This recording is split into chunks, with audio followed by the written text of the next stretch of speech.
Hello, how's it going everybody? Hope you're doing well. Welcome back to AddiBiotics Lectures. As always from everybody at AddiBiotics, I'd like to say peace and blessings upon you. Happy Ramadan. We hope it's going good. Even though we're just halfway through this blessed month, but I hope again it's going good for everybody. So today I'm going to be talking about another story about Prophet Muhammad, peace be upon him. We're going to examine one of the most difficult emotional events in his life, and that was his journey to Taif. This event occurred just after the year of sorrow when the Prophet, peace be upon him, lost both his beloved wife Khadija, may Allah be pleased with her, and his uncle Abu Talib, which we mentioned in yesterday's lecture. Without their support, and hostility in Makkah increased significantly. Facing intense opposition in Makkah, the Prophet, peace be upon him, decided to travel to Taif to seek a new place where he could meet people who can accept the message of Islam. Number 1. The purpose of the journey. The Prophet, peace be upon him, did not go to Taif for personal comfort. His mission was to invite the leaders of Taif to Islam, seek protection for the Muslim community, spread the message beyond Makkah. He hoped that the people of Taif might be able to open up to accepting the truth. However, the response he received was far worse than expected. Number 2, the rejection in Taif. When the Prophet, peace be upon him, presented the message of Islam to the leaders of Taif, they rejected him harshly. Now, not only did they refuse the message, but they also mocked and insulted him. Even worse, they encouraged the children and street mobs of the city to chase the Prophet, peace be upon him, out of town. As he attempted to leave, people threw stones at him. Reports mentioned that he was bleeding from the head and body as he walked away. This was one of the most physical, emotional, painful moments of his life. Number 3, the famous supplication.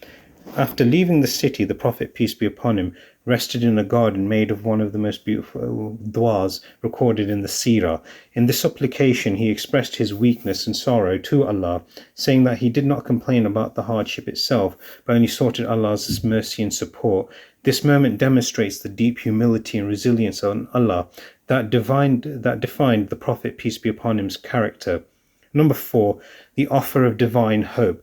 During this moment of suffering, the angel response for the mountains appeared and offered to crush the people of Taif between the mountains for their cruelty.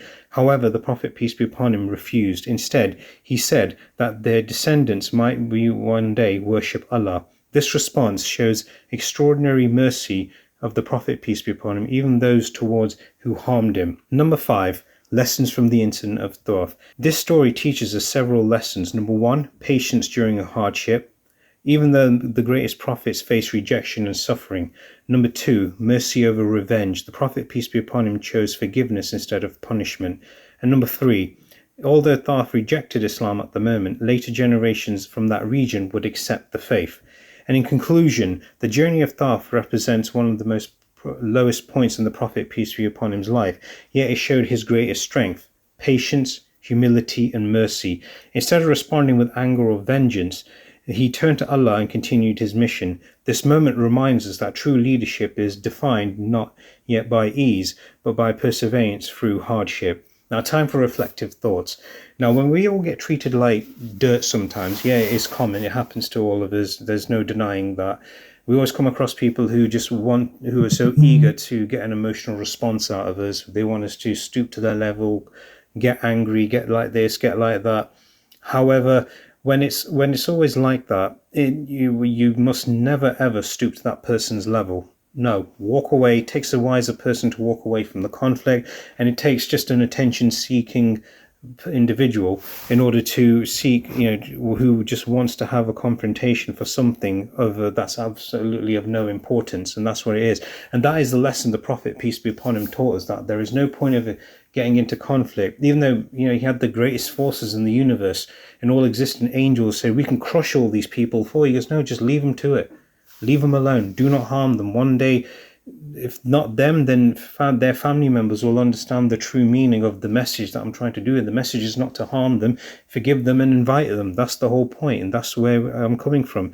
So that is the lesson we need to take from today's lecture, is that regardless of whatever life throws at us, you got to learn to stand up and get back at it afterwards.